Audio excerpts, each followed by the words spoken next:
Welcome to the Forensic Cop Podcast. Liverpool 2, Aston Villa 1. Home sweet home. Feels good to be back, eh? I'm just surprised that we won at home. I don't remember what that feels like, but I mean, yeah. And I'll be honest, I didn't think we were winning this one after the first half. I knew we were not winning this one, right? So even as we were texting, I actually stopped watching after halftime for a few minutes. So you know what? I stopped watching after halftime for a few minutes, not because we were losing, but because I cannot take VAR anymore. Like, honestly, I don't know. Like, I understand the original concept that they wanted for VAR, but I mean, is taking away all the passion and logic in the game part of it? Because I mean, he wasn't offside.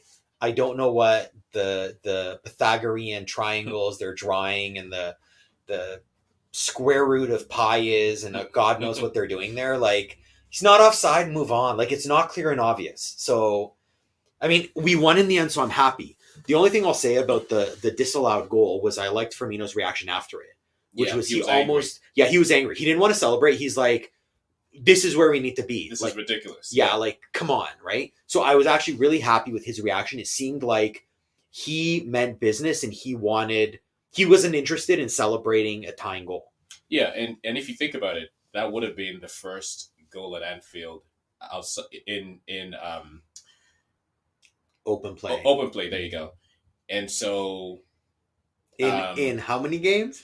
Do I want to know?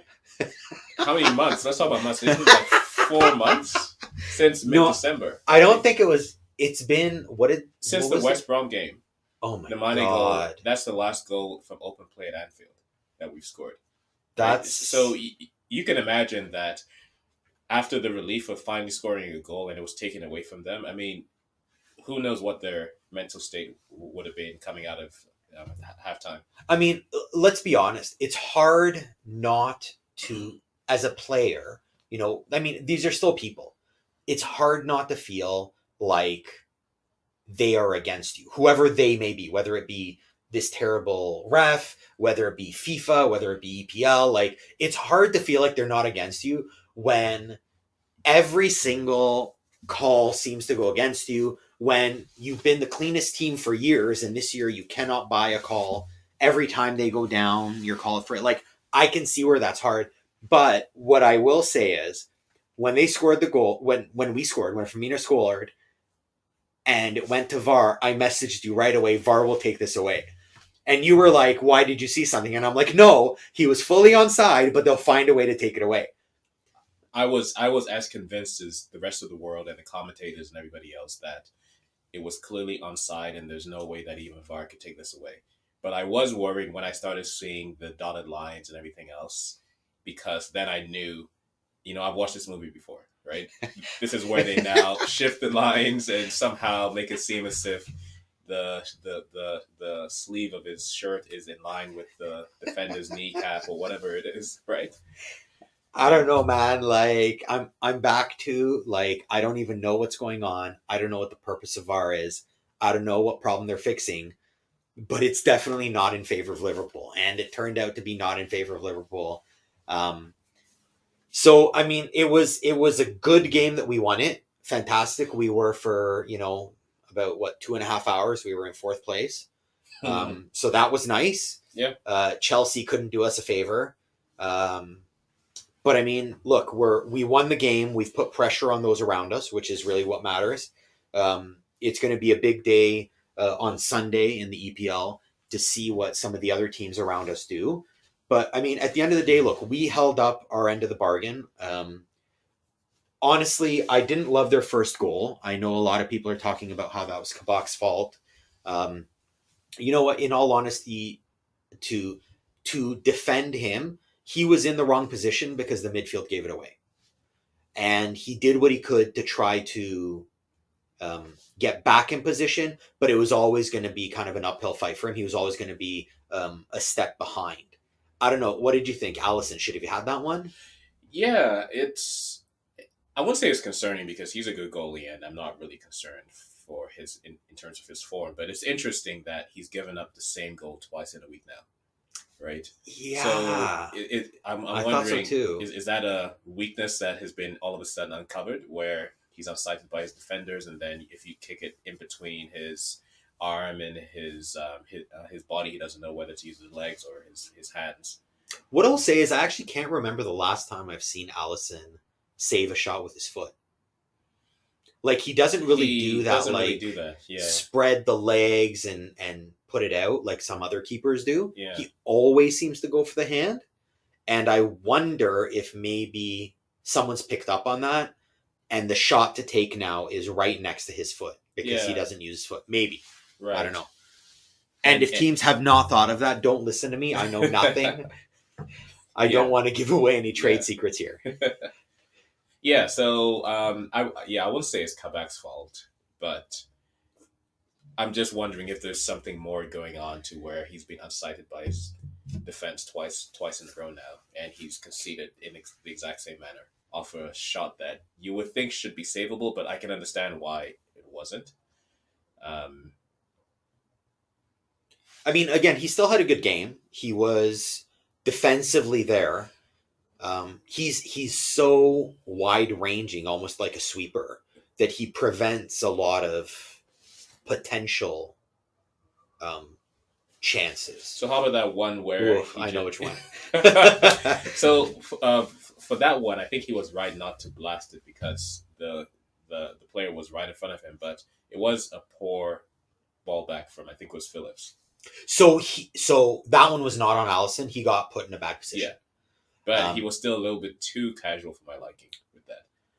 I don't know. He's gone to the Trent school of casual play, and I don't know. Like they're not that I don't think they know they need to win, but there's a little bit too much casualness going on in the team in general.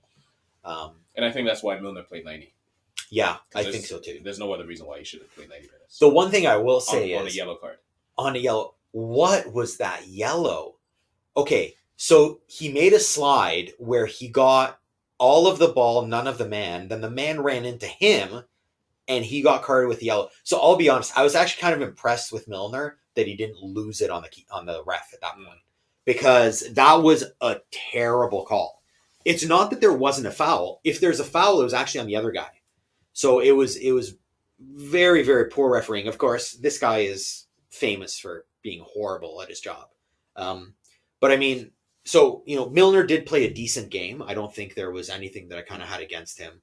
And yeah, I think at this point, I don't know if it's sad or problematic or just the way it is. I feel like you need a Milner or a Hendo on for 90 minutes or, things may go sideways. It's sad. I'll say it's sad because Milner should not be playing in our midfield for 90 minutes. He's just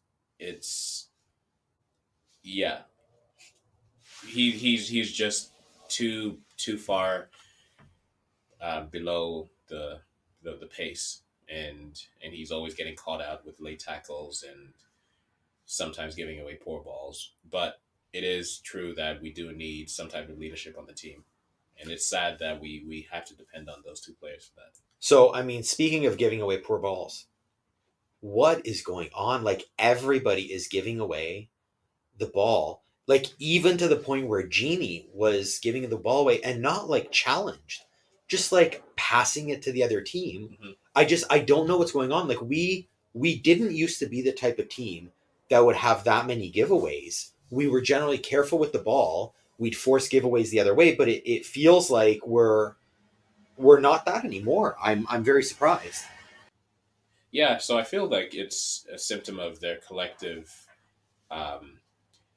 lack of confidence, right? They're being a little bit too careful and not allowing the game to flow naturally through them, and overthinking, trying too hard, and doing the simple things.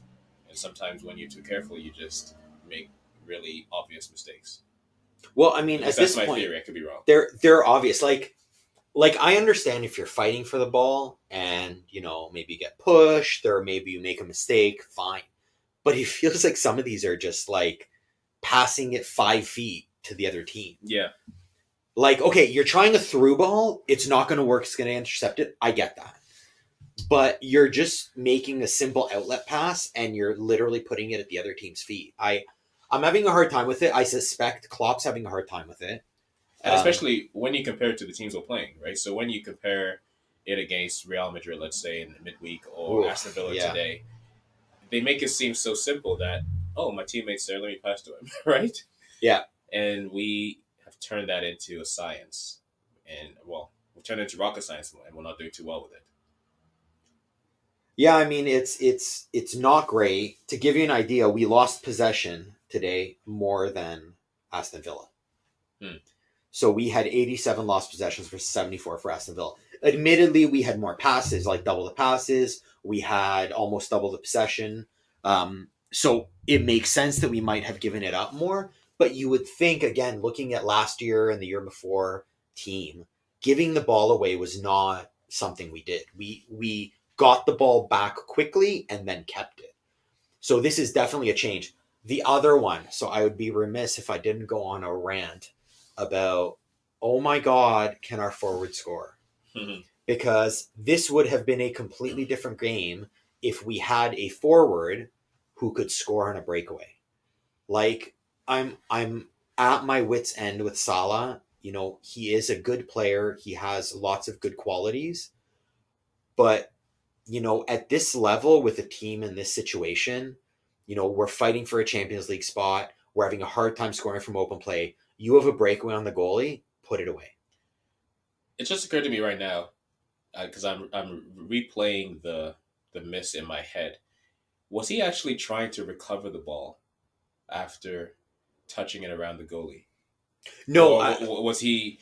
He thought he put it in, okay, and then he realized it was going wide, so then he started going for it, and then he realized that would have been unforgivable if that's what he was actually trying to. It's all unforgivable. So, to be clear, Salah putting it wide is completely unforgivable, and Mane, the last play of the game, like, I'm I'm glad that I've lost my hair because I'd be pulling it out. I don't know what to say. Like, you know, at that level, again, it didn't hurt us. It was the last play of the game. It's fine. But I mean, you have a breakaway. Your two choices on a breakaway are you put it across the box to Jota, who would score, or you put it short post. You don't shoot across because the goalie's leaning that way to protect the pass. And it feels like, A, he has no confidence in his shot, and B, he's got no footballing IQ because he took literally the wrong choice. And we had our two goal-scoring machines that are the guys that are supposed to carry us who both missed a breakaway today. Like, what do you do with that? How can this be on the defense? How can it be on the midfield? How can it be on Klopp? How can it be on anyone other than your forwards who can't score on breakaways? Yeah, so for Mane, not that I'll defend him, but I think I'll explain. I think, was it today he turned 29 or recently, right? So he's turned 29 now. Turned 29, not 89. Yeah, no, he turned 29. He arrived when he was 23, right? Just moving into his prime years. So he was very raw, and you could tell. And the Mane we're seeing now is very similar to the Mane we all saw at Southampton just before he came to Liverpool, right? And he worked extremely hard, and I'm sure the coaches, Klopp and everybody else, in the past 3 years to really build up his footballing IQ, learn how to take the right shots, and master his technique. And I think that the amount of VAR decisions that have gone against him this season have really played on his confidence, and he's kind of thrown all of that out now. Where and referee calls in his defense. Yeah, referee calls. He can't seem to get anything. Exactly. And that body check off the ball against Real, maybe that was still playing in his head. I don't know. It seems like that happens every game. Like, it really does. There's always a play where he's in their area or close to the area. He's checked. He's fouled. It's not called, and then the other team attacks, and sometimes they score, sometimes they don't. Right. But it's one of those, like, blindingly obvious. You're not really sure how it's possible to misplays, and I can potentially see again, I don't want to be forgiving because I'm angry, but I can potentially see how that could be like on his mind a lot. Yeah, and what I was trying to say is he seems to have forgotten a lot of the good habits and techniques that he's learned in the past 2 3 years, which is unfortunate. So I hope are they. He's not playing any international football this summer, is he? I don't I don't think I so. don't think so. Yeah, so hopefully he can just clear his mind, come back, and remind us of the Sadio Mane that we were all No, desperate no, to keep. no. We need Mane back so we can make Champions League because after what Real did to us a few days ago, we're I, gonna need to make top four. yeah, I don't think we're getting him back this season. And I think that breakaway could have been pivotal. If he had scored it, that would have been great. But more importantly, I think he should have passed it to Jota to take the pressure off himself. Because I think that's part of it. He's putting too much pressure on himself to score. And Yeah, I mean, at the end of the day, like, I'm critical of Jota and Mane and Salah, and in what I'll say is I feel I'm rightly critical. They are top of the food chain predators on a top of the food chain team, so they need to deliver. Um, you know, I don't think he's a bad player. There's something mental there. And I agree with you. I think if he had scored today, I think it might have been a bit of a different story. Mhm. But this will only keep building it in his head. And maybe it's a good sign that he decided to take the shot. You're criticizing his technique, right? But I'm criticizing him even taking the shot. But perhaps I should think otherwise, that maybe that shows that he is serious about regaining form this season. Because the easy thing would have been to pass to Jota, right? Well, yeah, except for the fact that the goalie was leaning to the far post because he was expecting or at least trying to protect against the pass. So the only shot you had was to the near post. And he didn't see it. And I mean, I don't know. It's just frustrating. At that level, again, think about this game if Salah scores on his breakaway. It's a completely different game. We're probably cruising, we know what we're doing. Everybody's more confident. But I think if I read the stat correctly, we have not scored in the first 40 minutes of a game. This is our 16th straight game that we haven't scored in the first 40 That's minutes. incredible.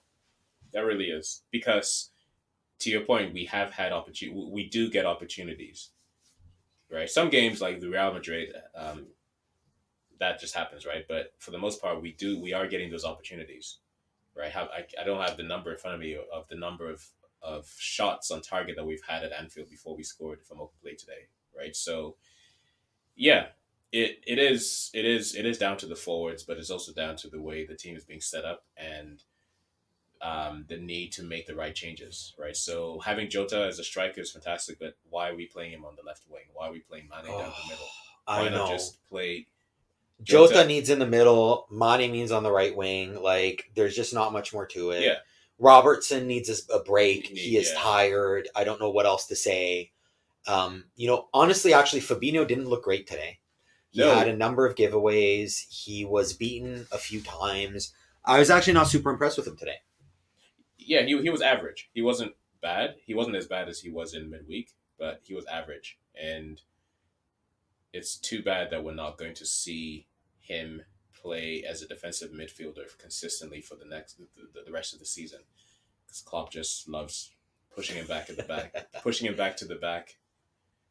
He did not look good when he went to the back. So the last whatever minutes he was there, I was thoroughly unimpressed. It's not that he was much worse than he's usually been, but I mean, he gave up a dangerous chance that I feel if Kabak had been there, he wouldn't have given up. Agreed. But again, we were pushing for a goal. So let's get to the goal. So their goal was, I mean, Kabak, maybe you could fault him, although personally I don't think so. Allison maybe could have stopped it. It really came down to a giveaway in the midfield. And I hate to be critical, and I hate to say this over and over, but that was that was Aston Villa's second good chance to score, and they scored it. We had to that point 9 shots or something like that, and we still hadn't put it in. We had like 1 on net, Like we're at the point where we're taking shots at least. That's good, but we're not scoring. And to give you an idea for the game, we had a total of 11 shots and 7 on target, which is actually better than I thought, but 3 of them were blocked. So, I mean, we're not doing enough, frankly. Oh, sorry, that's in the second half. In the whole game, we had 23 shots total, 10 on target. So less than half of them are making it on. And that's just not going to cut it. Like, I mean, okay, Salah's breakaway was wide. I mean, I've already beaten that one to death. Mhm. But, like just to look at the difference. Aston Villa had the header on the free kick that they missed. Okay, it was on net at least, but Alisson saved it. The second chance they had, they scored. The second chance we had, we didn't score. Like, we just need too many chances to get our goals. That's what it feels like right now. So the goal that they scored, that Alisson had a hand on, do you think that we had similar opportunities, but their goalie just saves it? I think they end up just blocking it. We had as good opportunities, but we sailed them wide and they were blocked. So they had 7 block shots today. Mm-hmm. So that is, I mean, frankly, that's pretty amazing. We had 0 block shots. Again, that's not to knock our defenders. That's more to knock our forwards. 7 of 23 shots are blocked. So that's about 30% of them. That's a lot of block shots.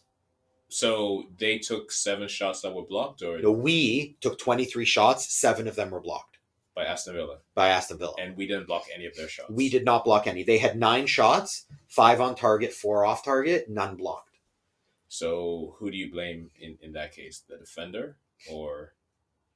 Well, I mean, at the end of the day, I can honestly say the only really good chance that they had was probably the goal and the play before it where they got the header.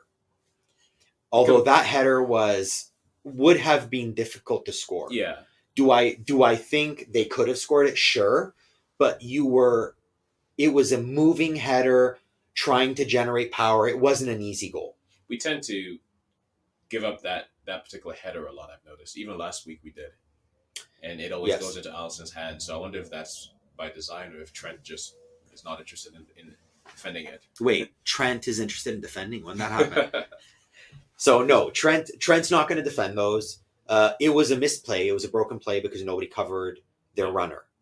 But realistically, I can honestly say I feel like they only had one big chance in the game. So while I agree with you that our strikers should be finishing in order to not keep us in these situations, if we also look at what you just said, how we tend to always get blocked and we don't block them.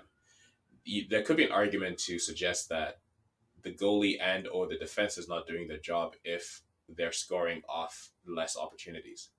We should be scoring absolutely on the chances we have, but we shouldn't be just allowing them to score off the first 2 opportunities. And it's consistent throughout the season, so it's not just a one-off. No, I would agree. I mean, I feel like, and I'm sure if I look at the numbers, Liverpool's opponents are scoring regularly on fewer chances. Right. That's just the case. And really what it comes down to is they are converting where we are not. Yeah.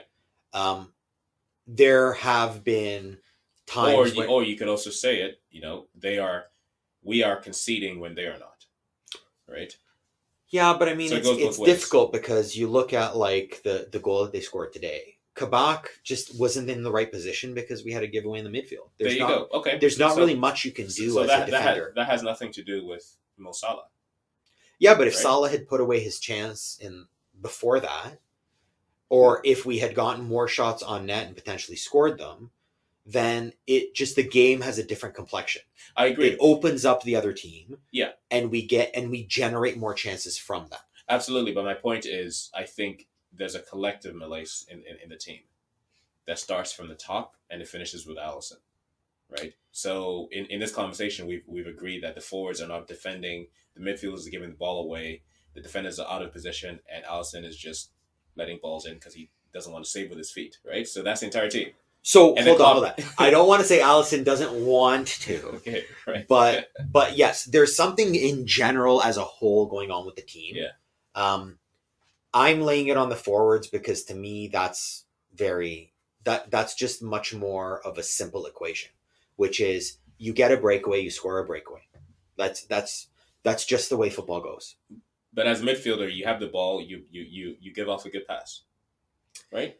As Yeah. a defender, you get your footwork correct to ensure that you're in the right position. As a goalkeeper, you save a ball that's close to your body, right? I mean, in theory, yeah. I mean, okay, you're blowing up my whole argument. I can't be mad at Salah. I'll still be mad. But I agree. There is definitely like the giveaways in the midfield today were not okay. Mm-hmm. And you know, I don't know. It's hard to fault Kabak. He probably could have done better, but he's still, what is he, 21? Yeah, he turned 21, just turned 21. You know, I'm not sure how much more he could have done. And at least he slid. He tried to block it. I haven't seen many of our defenders try to do that, or many of our players. I mean, yeah, he definitely he's trying. I would say him and Nat Phillips look good today. Again, another day of Phillips looking better and better. I thought he was very good today. Aerials, 10 of 12 won. The guy is unreal in the air. Honestly, and we were having this conversation before. I know that I'm kind of worried, and I know you're worried that he's reckless in the air, but he's just winning all of these. Like, reckless guys injure people and don't win the ball. He's not hurting people, and he's getting the ball, and I don't know how he's doing it. So I've literally watched it in slow-mo. I've watched it over and over. I don't know what he does to get there, but in the air, this guy is doing an amazing job. And it makes you wonder, because he's what, 6'4", 6'5", maybe? I don't even know if he's that tall. Maybe, okay. 6'3", 6'4", right? Yeah. So he's just showing how basic it can be. I'm taller than you. I'm going to jump for the ball. I'm going to get it. And that's it, right? Yeah. There's really no reason for a taller person to not head the ball when competing with somebody that's not as tall, if you both have the same technique. Yeah, I mean, I don't know if it's desire. I don't know. There's got to be a certain skill that he's got that other people just don't. Yeah, I think he's just decided, or not decided, but he just knows this is my strong point, and he just works on it, works on it. But he's also improving other parts of this game. Yeah, I mean, you can tell very easily that he's making good long passes. He's trying them at least. I would honestly say I thought today his long passes were actually better than Kabak's, where I felt like Kabak has those passes that kind of go flying out of bounds. They ping low and hard, and yeah, he's 6'3". He's 6'3". So so Phillips had 2 of his 6 long balls were accurate. So that's, I mean, not great, but compare that to Kabak, who had 0 of 5. Yeah, and I'm more impressed. Well, 0 of 5, that's bad, but yeah, I'm more impressed with Nat Phillips' passes on the deck, right? So Nat Phillips on the deck, he had 61 passes, most in the team. 61? 61 passes. Wow. For 86% accuracy. That's good. So he's doing well. Yeah. Like, legitimately, he's doing well on the passes. So 86% accuracy on the passes, and our team was 83. That's very good. So yeah. he's bringing up our passing average, which, again, you would expect for a defender. And also his passes, that it's not like he's just passing sideways back and forth. I mean, there is a lot of that, but he's also looking with intent. He's looking for Trent. He's cutting in the midfield to Thiago, to Fabinho, to whoever is there. So I'm really impressed with that aspect of his game. It's a long way since his first game that he played for us. Who did he play again in the first game at Anfield? Oh, I don't remember. That's months ago. West Ham. I think it might be something like that. Yeah. It was West Ham. Yeah. Again, I remember back then he booted everything out. Right. And he was effectively benched for that for like 3 months. No, actually, I was going to say that was probably on instruction. I think that was Klopp telling you, hey, listen, you don't know what you're doing, just boot it out. Yeah, just boot it out. Yeah, well. I mean, look, he's taken 3 months, 4 months, whatever it is, to learn his trade, and he's doing it well because today he looked good. He's been looking good game after game. I know there are comments that he's not always in the right position, but again, I think people overlook the fact that he needs to shade for Alexander-Arnold. Mm. So he's not playing a straight center back position. He's playing a center back position who needs to cover for his wing back, for the simple fact that Alexander-Arnold has been given other instructions to go up the wing. And so he's got a difficult position. I think he's playing it well. He's still, 23, 24. I think he turned 24. And he hasn't had a lot of first team football. I think we're all forgetting that this is Phillips and Kabak, the 5th game of their partnership? Mm-hmm. Really do think about that. If we were 5 games into the season and we were seeing these two guys, and this had been the first time they played together, we'd be like, hey, these guys are starting to gel well. They're starting to understand. This is the first time they gave up a goal in a game, like in an EPL game. We'd be impressed. Yeah. Instead, this is the 20th partnership that we've had on defense. Mm-hmm. These guys have been together. I think this is their 5th game. This is their first EPL game they've given up a goal on. Mm-hmm. They're doing well. Even the goal, it wasn't great. There were mistakes made by the midfield, by the defense, and by the goalie. But look, at the end of the day, they're still playing well. It's still 1 goal. And, both of them are being aggressive defensively and snuffing out chances before they happen. I think the advantage that Nat Phillips brings is he's clearly driven and he clearly is strong mentally, right? And I think he doesn't have so because he wasn't around the team last season to celebrate the EPL and even the year before the Champions League, I think maybe he may have been as part of the largest squad, but he wasn't in the on the subs bench or anything like that. So I think he's not as hit. This season's not hitting him as hardly as the others, right? Where everything seems to be going wrong for them. And last season, we're all talking about how this could be the greatest EPL team ever. Now that statement sounds like a complete farce, right? It must be playing on their minds, and they haven't been able to walk out to Anfield with the EPL trophy that they worked so hard for last season. So they probably are feeling a little bit sorry for themselves. He's just focused on, this is my opportunity. Let me show everybody what I can do. I mean, he's taking advantage of it. He doesn't have any of that baggage. No. Well, I mean, he doesn't have the baggage. I also look at the way he plays, and I wonder if the baggage would matter. Because when he sees a ball that's within his general vicinity, he just makes it hit. He just simplified the game. Yeah. And I don't know. That's true. In all honesty, there are times where I sit there and I'm like, oh my God, he's going to foul a guy. Mm-hmm. But he just goes, I don't know, through him, around him.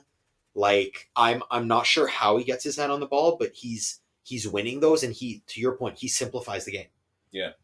There's ball, get it out. There's ball, head it out. There's ball, pass it out. He plays a very simple game, and he's doing it well. And I mean, he's acquitted himself very well. Again, I think we've talked about defenders before, and we've said, like, he's 24, so he's not as young as Kabak. But defenders peak at 28, 29. So we still got half a decade before he peaks. There's a lot for him to go, and he's only, 7, 8 games into his EPL career. Yeah. Right? Like, he hasn't played first-team football. So this is new to him. So imagine if let's take away the Liverpool, let's take away the Champions League, let's take away fighting for a top 4 spot. This is a guy who's 7 or 8 games into his EPL career. If you looked at him today, you'd be like, that guy's solid. Yeah, I agree completely. And I would like for him to stay at Liverpool if he got game time. But if he gets game time next season, it means something's gone wrong somewhere. Something's gone horribly wrong again. So we're now down to our 6th, 7th, and 8th defense. Right? Yeah. So because of that, I would say I hope that he's sold. Because it's win-win. Yeah, he's too good to sit on the bench. Yeah, and he, we can see how much he's learned in 7 games. I mean, who knows how much more he'll learn playing week in, week out. Yeah, I mean, I guess the only worry I would have about selling him is I feel like we sell him, and after a full season, he might just become a stud. Like, he won't become Van Dijk. He doesn't have the speed. Right. He doesn't have, the footwork. But, I mean, he's got the chance. I think people look at him and say he's got not a very high ceiling. But he's 7 or 8 games into his career. Like, there's still a lot of ceiling to go. He's still got a lot to learn about position, about the little tricks of the trade. Scoring from corners. Like, he's got a lot to learn there that could make him very valuable. So, I mean, I agree with you. I hope they sell him because he needs first team. He deserves first team. Right. I'd love to keep him, but I feel like it would be, too bad for him. I mean, if we were going to be honest today, who would be my man of the game, man of the match? I think it would be him. He played solid in the air. He was, 10 of 12 aerial duels won is outstanding. What else can you say? And he won 3 of 4 on the ground. Like, he's winning his battles. He's getting the ball out of trouble. He had 7 clearances, 2 tackles. He was only dribbled by once the whole game. He did very, very well. Yeah, I would agree too. I would say that he would also be my man of the match. Would we not want to give it to Trent for? I was just about to ask you about Trent. Aside from the goal, how do you think he played today? I mean, okay. Just a normal Trent game, right? A normal Trent game of late, unfortunately, which is I wasn't super impressed. He didn't do anything spectacular, but he didn't, scuff it up like he did against Real. Mm-hmm. He's not setting himself apart as a right back, to be honest. What I will say is, and we've talked about this on the podcast before, so frankly, clearly we know what we're talking about more than other people. He needs to be in the midfield. That goal today showed you what he does in the midfield. He knows how to pass. I find his runs down the right wing and crosses are good and nice, but I find he's much more dangerous and doing a lot more when he cuts in. And today he cut in off the left because he was on the left from, the change of play. And, he did what a guy with his skill would do, which is you get the ball just outside the box and you know where you need to put it. We've talked about teams packing the box against us. The way you break that is you score from outside the box. Mm-hmm. And they had a packed box. He knew he couldn't take a direct shot, so he curved it into the corner. And if we had that game in and game out, it would force other teams to bring guys out of the box to defend against it, which would then open the box for Salah, Mane, and Firmino and Jota.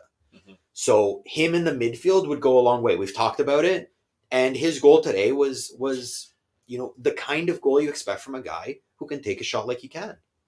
Yeah, and one thing that he always exhibits anytime he makes those cuts in is I can't recall him losing the ball whenever he decides to go on an adventure, right? When he's on the right, he'll pass the ball to other people, or sometimes he'll lose the ball. But whenever he puts it in his mind that I'm going to cut in and create something, he almost never gives the ball away. Right? And he creates havoc every time. Yeah, and he knows how to skip past a player, how to wait for the player to commit and then shift it up to his other foot. And that's something that we don't have in the midfield except for Jones, and he's also restricted or restrained. The Klopp restraint method. Right. So I agree with you. It'll be interesting to see if and when he does move into the midfield. I don't think it'll happen under Klopp, unfortunately, but I think it needs to for his career and for Liverpool as well. Yeah, I mean, a steady diet of these kind of goals would be a pretty good thing to live with for us. Yeah. And frankly, I don't think today's shot from Alexander-Arnold was spectacular. I think this was what he gives you. Yeah, and we've seen Steven Gerrard do that so many times, right? Yeah. Just pick a spot from outside of the area and then just put it in there after a whole bunch of chaos and pinball all over the place. Just pick a spot, send it into the far corner in front of the cop. Yeah, and that's the skill that Trent has. Yeah. I mean, and we've seen it on the crosses. He's good at those type of things. Right. So put him in the position where he can do the most damage. The cross is nice, but we don't have anyone in the middle to head it. Right. So move him to midfield, where frankly, I think isn't that his more natural position? That's where he was when he was younger. Right. We moved him to right back so he could break into the team. Just get into the team. But right now, I mean, if we're losing Genie at the end of the year, we've got, Milner is turning 75 years old. Hendo is unfortunately injured a lot more often now. We can use an extra guy in the midfield, and I'd love a guy who can score from outside the box. Because right now, the only guy we have who can do that is Ox and Fabinho every now and then. Whenever he decides to shoot. But it's too rare. Right. And we've seen it before. We've talked about it before. When Ox gets the ball 25 to 30 feet out, the defense has to change. They can't just pack the box. They run at him. Mm-hmm. Having a guy like Trent there would mean that they have to run at him, at which point he can actually do that little skip move where he moves it from one foot to the other and gets around a guy, and then he creates more problems. So, his goal today is confirmation that what we've been saying the whole year is move him into midfield. This is the time to do it. Hopefully we can see it. And he showed it today. I thought that was a brilliant goal. When I say brilliant, beautiful goal, but not spectacular for him. I think he can do that regularly. It was a goal that needed to be scored, right? So normally one of the reasons why we don't score, and we mentioned earlier, is we get blocks because we just shoot it. We just, put power and pace. We don't really use accuracy or bend, as in a crowded area. And it was nice to see him, try to do that at least, and he succeeded. Yeah, it was glorious. I mean, we won it late, which is nice. We managed to get 2 goals against Aston Villa again. Fortunately, this time we kept them to less than 7. So, it worked out a little bit better. Yep. At the end of the day, look, we get a win that we needed. Not just the win, we get a win at Anfield. So, we can take this as a little bit of belief, a little bit of momentum, and say, you know what, we can win at Anfield. Now on to Real Madrid, and win or lose against Real, I think we're in a much better position now to challenge for a top 4 spot for the rest of the year. For more stories, analysis and articles, go to the forensiccop.com website.